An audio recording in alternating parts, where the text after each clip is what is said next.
আসসালামু আলাইকুম। আজ বানাবো mini chicken fry. Mini chicken fry বানানোর জন্য আমি ব্রয়লার মুরগির মাংসের ডানার পিসগুলো নিয়ে নিয়েছি। তারপর এখানে আমি স্বাদ মতো লবণ, 1 টিস্পুন মরিচ গুঁড়া, হাফ টিস্পুন হলুদ গুঁড়া, হাফ টিস্পুন ধনিয়া গুঁড়া, হাফ টিস্পুন গরম মশলার গুঁড়া দিয়ে দিব। এটি আমার হাতের তৈরি 12টি মশলা সমন্বয়ে বানানো। 1 টেবিল চামচ গুঁড়া দুধ দিয়ে দিব, 1 টেবিল চামচ সয়া সস দিব ও 1 টেবিল চামচ করে আদা, রসুন ও জিরা বাটা দিয়ে দিব। একটি লেবু কেটে আমি প্রায় 4 ভাগের 1 ভাগ রেখে আর 3 ভাগ দিয়ে দিব। এখানে আমার হাত কেটে যাচ্ছিল প্রায়, কারণ ছুরি দিয়ে আমার কাটার তেমন একটা অভ্যাস নেই, বটিদা দিয়ে কাটাকাটি করি বেশি। তো এই সবগুলো উপকরণ আমি হাত দিয়ে খুব ভালো মতো মাখিয়ে নিব। এগুলোকে ভালো করে মাখাতে হবে আর রেস্টে রেখে দিতে হবে প্রায় 20 থেকে 30 মিনিটের জন্য। তারপর মেজারমেন্ট কাপের 1 কাপ ময়দা নিব।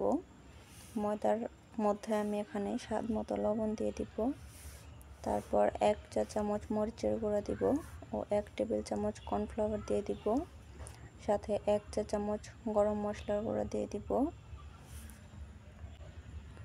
এই সব উপকরণগুলোকে আমি হাত দিয়ে ভালো করে মাখিয়ে নিব। মাখানো শেষ হয়ে গেলে এখানে আমি ম্যারিনেট করা মাংসগুলোকে একটা একটা করে ময়দার মধ্যে দিয়ে দিব।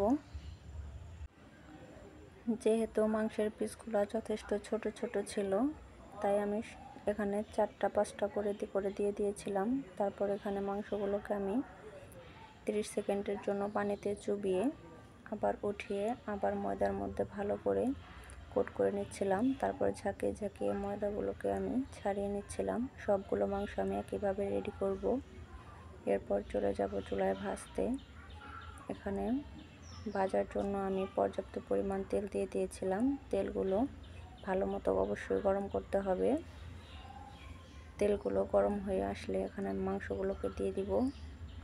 তারপর এখানে প্রায় হাই হিটে ভাজবো আমি 1 মিনিটের জন্য।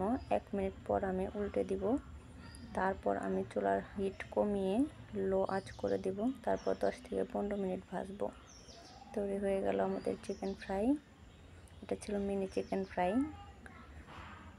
সসের সাথে খেতে কিন্তু এটা অনেক মজা হয়েছিল। ভিডিওটি ভালো লাগলে একটা লাইক দিয়ে পাশে থাকবেন।